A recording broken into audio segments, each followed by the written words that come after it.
রাধে রাধে বন্ধুরা, আমি গীতা মাহাত্ম্য পাঠ করছি। প্রত্যেকটা ভিডিও এখন গীতা মাহাত্ম্য পাঠ করছি। একদিনে তো সমস্ত মাহাত্ম্য পড়া সম্ভব না, তো কিছুটা কিছুটা করে আমি তোমাদের সামনে তুলে আনছি।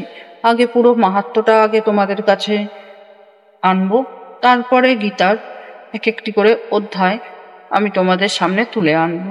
তো কালকে যতখানি পাঠ করেছি তার পরের গুলো আজকে পাঠ করছি। তো ভগবান শ্রীকৃষ্ণ বলেছেন, গীতা আমার পরম ব্রহ্মরূপিণী শ্রেষ্ঠ বিদ্যা, এ বিষয়ে কোনো সন্দেহ নেই। ইহা অর্ধমাত্রা অনির্বাচ্য পদার্থিকা। হে অর্জুন, গৃহগীতা নাম সমূহ শ্রবণ করো। এই নামগুলো কীর্তনে তৎক্ষণাৎ সর্বপাপ দূরে সরে যায়। তো বলেছেন গীতা, সেই নামগুলো হলো গীতা, গঙ্গা, সাবিত্রী, সীতা, সত্যা, পতিব্রতা, ব্রহ্মবিদ্যা, ব্রহ্মবলী, ত্রিসন্ধ্যা, মুক্তিগৃহিণী, অর্ধমাত্রা, চিদানন্দা, ভববিভ্রান্তি নাশিনী, বেদত্রয়ী, পরানন্দা, তথার্থ জ্ঞান মঞ্জুরি। তো এই গীতার এই সকল নাম কয়টি যিনি স্থির মনে একাগ্র চিত্তে জপ করে, তাহার নিত্য জ্ঞান সিদ্ধি লাভ হয় এবং একান্তে সে পরম পদ লাভ করে। তো কেউ যদি গীতা প্রত্যেকদিন কোনো পড়তে না পারে, গীতার কিছু না পড়তে পারে, কিছু নাও করতে পারে, তো শুধু গীতার এই যে কয়েকটি নাম কয়টি বলা হলো, এই নামগুলো পাঠ করলে তো অনেকটাই ফল লাভ করা যায়। তো গীতার এই সকল নাম কয়টি প্রত্যেকটা বন্ধুর কাছে আমি অনুরোধ করব, এই সকল নাম কয়টি যেন স্থির করিয়া এই সকল নাম কয়টি যেন নিজেরা মুখস্থ করে পড়তে পারে, যেন মুখস্থ করাটাই খুবই ভালো আমি মনে করব। এই সকল নাম কয়টি যেন মুখস্থ থাকে সব সময়, তাহলে আমরা যেমন নিজের গুরু মন্ত্র বা হরে কৃষ্ণ হরে রাম এই মন্ত্রগুলো যেমন জপ করতে পারি, এই সকল নাম এগুলো এতটাই মূল্যবান বা শক্তিশালী। এই সকল নাম কয়টি জপ মাত্র মানুষের সর্বপাপ দূরে সরে যায়। তো এই নামগুলো প্রত্যেকদিন জপের প্রয়োজন আছে।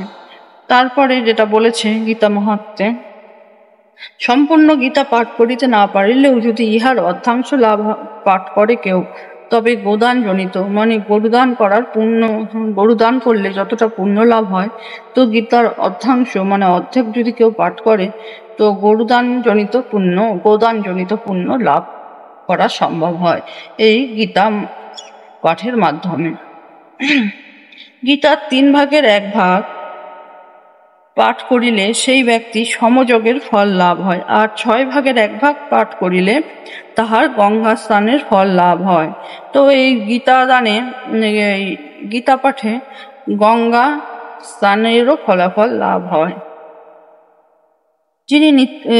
যিনি নিত্য গীতার 2 অধ্যায় করে পাঠ করেন, তিনি ইন্দ্রলোক গমন করেন, মৃত্যুর পর ইন্দ্রলোক গমন করেন এবং একক কল্পকাল নিশ্চয় তথায় মহানন্দে বাস করিয়া থাকেন। কিছুটা কাল সে ইন্দ্রলোক গমন করে, ইন্দ্রলোকে সে মহানন্দে বাস করিয়া থাকে। অবশ্যই আমাদের এই পৃথিবী, যেটাকে আমরা বলি মৃত্যুলোক, জড় সংসার, তো এই সংসার থেকে ইন্দ্রলোক অবশ্যই সুখের হয়। তো যে প্রত্যেক দিন গীতার 1 অধ্যায় করে পাঠ করে সে ইন্দ্রলোক লাভ করে। যিনি প্রত্যহ 1 অধ্যায় করিয়া ভক্তিযুক্ত মনে গীতা পাঠ করে, সে রুদ্রলোকে যায়। সেখানে ভগবান শিবের অনুচর হয়ে বহুকাল তথায় পরমানন্দে সে তার কাল অতিবাহিত করে।